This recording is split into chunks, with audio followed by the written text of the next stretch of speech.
ওম শান্তি। আজ 29শে জানুয়ারি 2025 প্রাত মুরলি।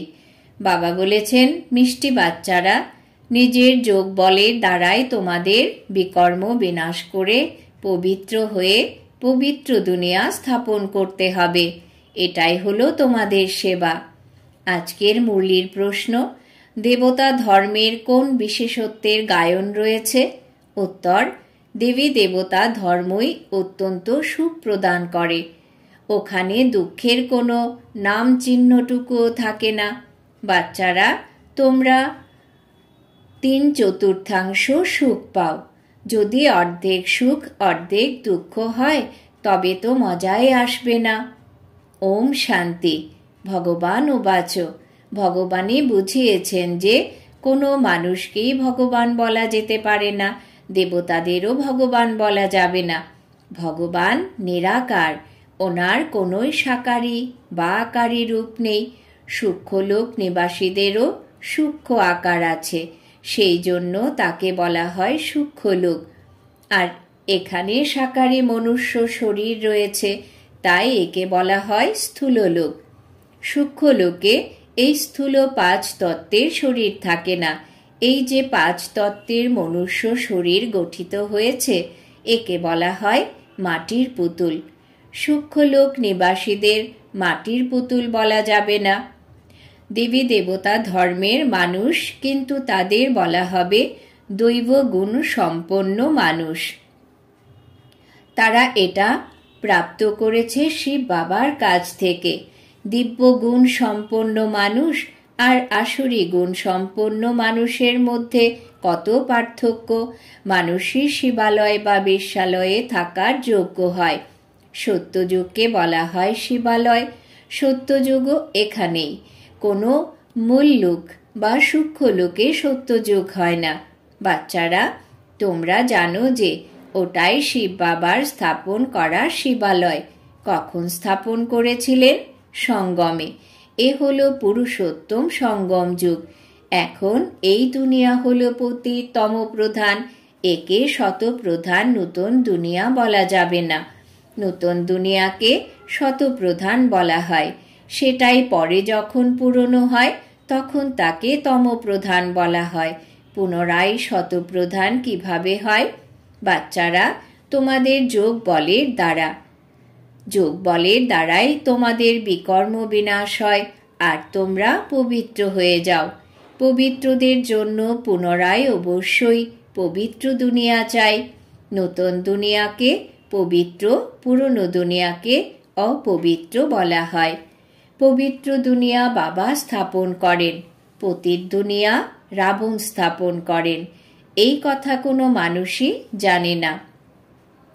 যদি এই 5 বেকার না থাকতো, তাহলে মানুষ দুঃখী হয়ে বাবাকে কেন স্মরণ করে? বাবা বলেন, আমি দুঃখহর্তা সুখকর্তা। 10 শীষধারী রাবণের 5 বেকারের পুতুল বানিয়েছে। সেই রাবণকে শত্রু মনে করে দহন করা হয়। তাও এমন নয় যে দাপরাদি থেকেই জ্বালানো শুরু হয়েছে। না, যখন তমপ্রধান হয়ে গেছে তখন কোনো না কোনো মতাবলম্বী বসে এই নূতন কথা বের করেছে। যখন কেউ অত্যন্ত দুঃখ দেয় তখন তার এফিজি বানানো হয়। এখানেও মানুষ যখন অত্যন্ত দুঃখ পায় তখন এই রাবণের ভূত বানিয়ে দহন করে। বাচ্চারা, তোমাদের 3/4 সুখ থাকে। যদি দুঃখ অর্ধেক হতো তাহলে তার আনন্দই বাকি থাকতো। বাবা বলেন, তোমাদের এই দেবী দেবতা ধর্ম অত্যন্ত সুখ প্রদান করে। সৃষ্টি অনাদি। এ কথা কেউ জিজ্ঞাসা করতে পারে না যে সৃষ্টি কেন স্থাপিত হয়েছে, পুনরায় কবে সমাপ্ত হবে। এই চক্র আবর্তিত হতেই থাকে। শাস্ত্রে কল্পের আয়ু লক্ষ লক্ষ বছর লেখা আছে। অবশ্যই সঙ্গম যুগও থাকবে, যখন সৃষ্টি পরিবর্তন হবে। এখন যেমন তোমরা অনুভব করো তেমন ভাবে আর কেউ বোঝে না। এতটুকুও বোঝে না যে শৈশবে রাধা কৃষ্ণ নাম পুনরায় তাদের স্বয়ম্বর হয়। দুজনেই পৃথক পৃথক রাজধানীর। পুনরায় তাদের স্বয়ম্বর হয়, তখন লক্ষ্মীনারায়ণ হয়। এই সব কথা বাবা তোমাদের বোঝান। বাবা হলেন নলেজফুল। এমনও নয় যে বাবা জানুন হার বাচ্চারা, এখন তোমরা জানো। বাবা এসে তোমাদের নলেজ দেন। নলেজ পাঠশালায় পাওয়া যায়। পাঠশালায় এই অবজেক্ট তো অবশ্যই থাকা উচিত। এখন তোমরা পড়াশোনা করছো। অপবিত্র দুনিয়ায় তোমরা রাজত্ব করতে পারবে না।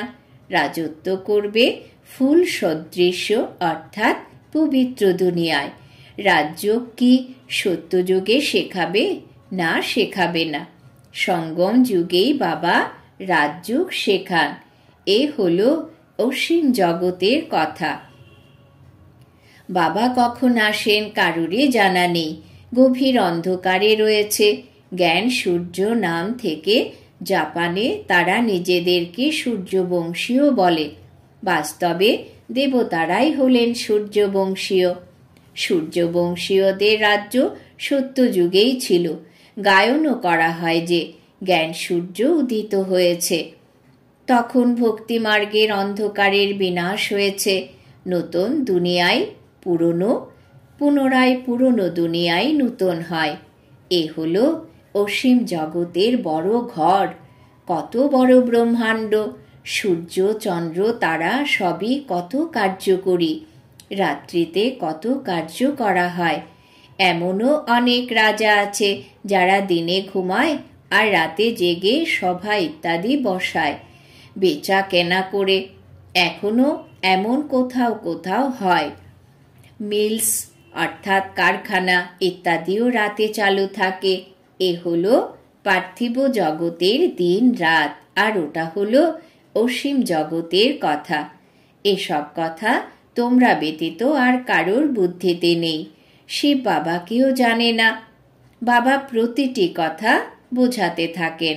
ব্রহ্মার উদ্দেশ্যেও বুঝিয়েছেন যে ইনি হলেন প্রজাপিতা ব্রহ্মা। বাবা যখন সৃষ্টি রচনা করেন তখন অবশ্যই কারোর মধ্যে প্রবেশ করবেন। পবিত্র মানুষ তো সত্যযুগে হয়। কলিযুগে তো সবাই বিকারের দ্বারা জন্মগ্রহণ করে, তাই পতিত বলা হয়। তারা বলে বিকার ছাড়া সৃষ্টি কিভাবে চলবে?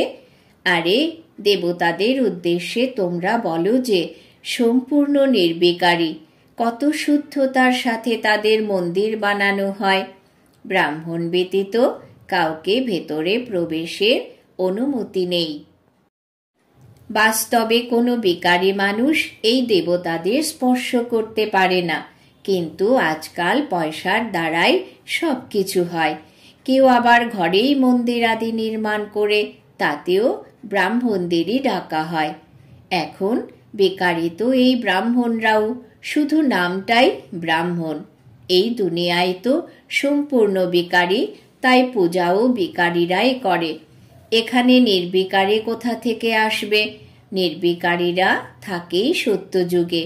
এমনও নয় যে যারা বিকারে যান না তাদের নির্বিকারী বলা হবে। শরীরের জন্ম তো বিকারের মাধ্যমেই হয়েছে, তাই না? বাবা একটি কথাই বলেছেন যে এখন সমগ্র দুনিয়ায় রাবণ রাজ্য। রাম রাজ্যে হয় সম্পূর্ণ নির্বিকারী, রাবণ রাজ্যে হয় বিকারী। সত্যযুগে পবিত্রতা ছিল, তাই পিস প্রসপারিটি সব ছিল। তোমরা দেখাতে পারো যে সত্যযুগে এই লক্ষ্মীনারায়ণের রাজ্য ছিল, তাই না? সেখানে 5 বিকার থাকেই না। ওটা হলোই পবিত্র রাজ্য, যা ঈশ্বর স্থাপন করেন। ঈশ্বর কি অপবিত্র রাজ্য স্থাপন করেন? না, করেন না। সত্যযুগে যদি অপবিত্রতা থাকত তাহলে তারা ভগবানকে ডাকত, তাই না? ওখানে তো কেউ ডাকেই না। সুখের সময় কেউ স্মরণ করে না, পরমাত্মার মহিমাও করে। সুখের সাগর, পবিত্রতার সাগর। তারা বলেও যে শান্তি থাকুক। এখন মানুষ সমগ্র দুনিয়ায় শান্তি স্থাপন কিভাবে করবে? শান্তির রাজ্য তো একমাত্র স্বর্গেই ছিল। যখন কেউ পরস্পরের মধ্যে লড়াই ঝগড়া করে তখন মধ্যস্থতা করাতে হয়। ওখানে তো একটাই রাজ্য। বাবা বলেন, এখন এই পুরনো দুনিয়াকেই শেষ হতে হবে। এই মহাভারত লড়াইতে সব কিছুই বিনাশপ্রাপ্ত হবে। বিনাশকালে বিপরীত বুদ্ধি, এই শব্দ লেখা আছে।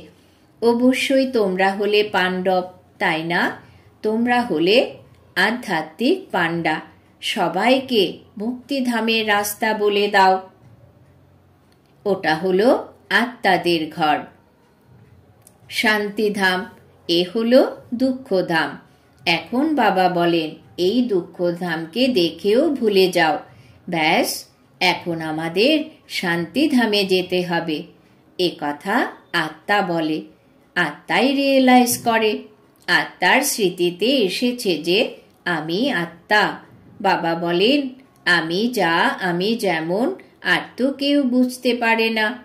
তোমাদেরই বুঝিয়েছি যে আমি বিন্দু। প্রতি মুহূর্তে তোমাদের এ কথা স্মরণে রাখা উচিত যে আমরাই 84 চক্র আবর্তন করেছি। এতেই বাবাও স্মরণে আসবে, ঘরও স্মরণে আসবে, চক্র স্মরণে আসবে। এই ওয়ার্ল্ডের হিস্ট্রি, জিওগ্রাফি শুধু তোমরাই জানো। কত খণ্ড রয়েছে, কত যুদ্ধাদি হয়েছে। সত্যযুগে যুদ্ধাদির কোনো কথাই নেই। কোথায় রামরাজ্য, কোথায় রাবণ রাজ্য? বাবা বলেন, এখন যেমন তোমরা ঈশ্বরীয় রাজ্যে রয়েছ, কারণ ঈশ্বর এখানে এসেছেন রাজ্য স্থাপন করতে। ঈশ্বর স্বয়ং রাজ্য করেন না, স্বয়ং রাজত্ব নেন না, তিনি নিষ্কাম সেবা করেন। সর্বোচ্চ হলেন ভগবান, তিনি সর্ব আত্মাদের পিতা। বাবা বলতেই খুশির পারদ সম্পূর্ণ ঊর্ধ্বগামী হয়ে যাওয়া উচিত। অতীন্দ্রিয় সুখ তোমাদের অন্তিম অবস্থার বলা হয়েছে। যখন পরীক্ষার সময় নিকটে চলে আসে, সেই সময় সব সাক্ষাৎকার হয়। বাচ্চারা অতীন্দ্রিয় সুখও নম্বরের ক্রমানুসারে রয়েছে। কেউ কেউ তো বাবাকে স্মরণ করে অত্যন্ত খুশিতে থাকে। বাচ্চারা, তোমাদের সারা দিন যেন এমন ফিলিং থাকে যে, ও বাবা, তুমি আমাদের কি থেকে কি বানিয়ে দিয়েছ, তোমার থেকে আমরা কতই না সুখ পাই। বাবাকে স্মরণ করলে প্রেমে অশ্রু এসে যায়। তুমি এসে আমাদের দুঃখ থেকে মুক্ত করো, বিষয় সাগর থেকে ক্ষীর সাগরে নিয়ে যাও। সারাদিন এমন অনুভবই থাকা উচিত। বাবা যে সময় তোমাদের স্মরণ করায় তখন তোমরা কত আহ্লাদিত হয়ে যাও। সে বাবা আমাদের রাজযোগ শেখাচ্ছেন। অবশ্যই শিবরাত্রি পালন করা হয়, কিন্তু মানুষ গীতায় শিব বাবার বদলে কৃষ্ণের নাম দিয়ে দিয়েছে। এটাই সর্বাপেক্ষা বড় একমাত্র ভুল। গীতাতেই এই একমাত্র ভুল করে দিয়েছে। ড্রামাই এভাবে রচিত হয়েছে। বাবাই এসে এই ভুলের কথা বলেন যে পতিত পাবন আমি না কৃষ্ণ। আমি তোমাদের রাজযোগ শিখিয়ে মানুষ থেকে দেবতায় পরিণত করেছি। প্রশস্তিও তো আমারই হয়, তাই না? অকাল মূর্তি, অজনী কৃষ্ণের উদ্দেশ্যে এই মহিমা কি করতে পারবে? না, পারবে না। সে তো পুনর্জন্মে আসবে। বাচ্চারা, তোমাদের মধ্যেও নম্বরের ক্রমানুসার হয়। যাদের বুদ্ধিতে এসব কথা থাকে, জ্ঞানের সঙ্গে সঙ্গে আচার আচরণও ভালো হওয়া উচিত। মায়াও কম কিছু নয়। যে প্রথমে আসবে সে অবশ্যই অত্যন্ত শক্তি সম্পন্ন হবে। পার্টধারী বিভিন্ন ধরনের হয়, তাই না? হিরো হিরোইনের পার্ট ভারতবাসীরাই প্রাপ্ত করেছে। তোমরা সকলকে রাবণ রাজ্য থেকে মুক্ত করো। শ্রীমতের দ্বারা তোমরা কত বল প্রাপ্ত করে থাকো। মায়াও অত্যন্ত দুর্বার। চলতে ফিরতে ধোঁকা দিয়ে দেয়। বাচ্চারা, বাবা প্রেমের সাগর, তাই তোমাদেরকেও প্রেমের সাগর হতে হবে। কখনো রুক্ষভাবে কথা বলো না। কাউকে দুঃখ দিলে দুঃখী হয়ে মৃত্যুবরণ করবে। এই সমস্ত অভ্যাস সমাপ্ত করা উচিত। সর্বাপেক্ষা খারাপ অভ্যাস হলো বিষয় সাগরে হাবুডুবু খাওয়া। বাবাও বলেন, কাম বিকার হলো মহাশত্রু। কত বাচ্চারা মার খায়। কেউ কেউ বাচ্চাদের বলে দেবে যে ঠিক আছে, পবিত্র থাকো। আরে, প্রথমে নিজে তো পবিত্র হও। কন্যা সন্তানকে দিয়ে দেয় আর খরচপত্রাদির বোঝার থেকে বেঁচে যায়, কারণ ভাবে যে জানি না এদের ভাগ্যে কি আছে। কোন সুখী ঘর পাবে কি? পাবে না। আজকাল খরচও অনেক বেশি। গরিবরা তো তৎক্ষণাৎ দিয়ে দেয়। কারোর আবার মোহ থাকে। পূর্বে এক ভিলনি আসতো, তাকে জ্ঞানে আসতে দেওয়া হয়নি, কারণ জাদুমন্ত্রের ভয় ছিল। ভগবানকে জাদুকরও বলা হয়, দয়াময়ও ভগবানকেই বলা হয়। কৃষ্ণকেও কি বলবে? না, বলবে না। দয়াময় সেই যে নির্দয়ী থেকে মুক্ত করে। নির্দয়ী হলো রাবণ। সর্বপ্রথমে হলো জ্ঞান, জ্ঞান, ভক্তি আর বৈরাগ্য। এমনও নয় যে বলবে ভক্তি, জ্ঞান, পুনরায় বৈরাগ্য। জ্ঞানের বৈরাগ্য কি বলবে? না, বলবে না। ভক্তিতে বৈরাগ্য আসে, তাই জ্ঞান, ভক্তি, বৈরাগ্য এই শব্দগুলো সঠিক। বাবা তোমাদের অসীম জগতের অর্থাৎ পুরনো দুনিয়ার থেকে বৈরাগ্য করান। সন্ন্যাসীরা তো শুধু ঘর পরিবার থেকে বৈরাগ্য করায়। এও ড্রামায় নির্ধারিত, মানুষের বুদ্ধিতে বসেই না। ভারত 100% সমৃদ্ধশালী, নির্বিকারী, হেলদি ছিল। কখনো অকাল মৃত্যু হতো না। এসবের ধারণা অতি অল্প সংখ্যকেরই আছে। যে ভালো সার্ভিস করবে সে অতি ধনবান হবে। সারাদিন বাচ্চাদের শুধুমাত্র বাবা বাবাই স্মরণে থাকা উচিত, কিন্তু মায়া থাকতেই দেয় না। বাবা বলেন, যদি শতপ্রধান হতে হয় তবে চলতে ফিরতে ভোজন করার সময় আমাকেই স্মরণ করো। আমি তোমাদের বিশ্বের মালিক বানাই। আমাকে স্মরণ করবে না? অনেকেরই প্রচুর মায়ার তুফান আসে। বাবা বোঝাতে থাকেন, এমন তো হবেই। এ ড্রামায় নির্ধারিত। স্বর্গ স্থাপন তো হবেই। নতুন দুনিয়া সর্বদাই তো থাকতে পারবে না। চক্র যখন আবর্তিত হবে তখন নিচে অবশ্যই নামবে। প্রত্যেকটা জিনিসই নতুন থেকে পুনরায় পুরনো অবশ্যই হবে। এই সময় মায়া সকলকে এপ্রিল ফুল বানিয়েছে। বাবা এসে ফুলে পরিণত করেন। আচ্ছা, মিষ্টি মিষ্টি হারানিধি বাচ্চাদের প্রতি মাতা পিতা বাপদাদার স্মরণের স্নেহ সুমন আর সুপ্রভাত। আত্মাদের পিতা তার আত্মারূপী বাচ্চাদেরকে জানাচ্ছেন নমস্কার। আমরা আত্মারূপী বাচ্চারা আমাদের মাতা পিতা বাপদাদাকে জানাই স্মরণের স্নেহ সুমন, সুপ্রভাত, নমস্কার। ধারণার জন্যে মুখ্য সার। 1. বাবার সমান প্রেমের সাগর হতে হবে। কখনো কাউকে দুঃখ দেবে না। রুক্ষভাবে কথা বলা উচিত নয়। কুঅভ্যাস পরিত্যাগ করা উচিত। 2. বাবার সাথে মিষ্টি মিষ্টি কথা বলার সময় এই রকম ফিলিংসে থাকা উচিত, অহো বাবা, তুমি আমাদের কি থেকে কি বানিয়ে দিয়েছ। তুমি আমাদের কত সুখ প্রদান করেছ। বাবা, তুমি ক্ষীর সাগরে নিয়ে যাও আমাদের। সারাদিন যেন বাবাই স্মরণে থাকে। বরদান।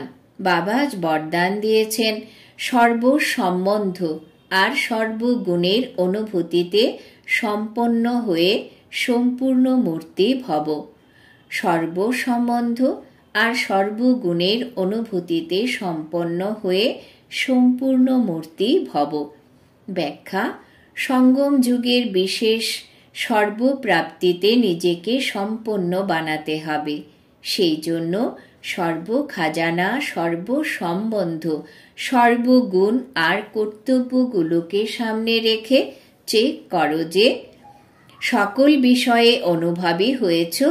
যদি কোনো বিষয়ের অনুভবে কম থাকে তাহলে সেই বিষয়ে নিজেকে সম্পন্ন বানাও।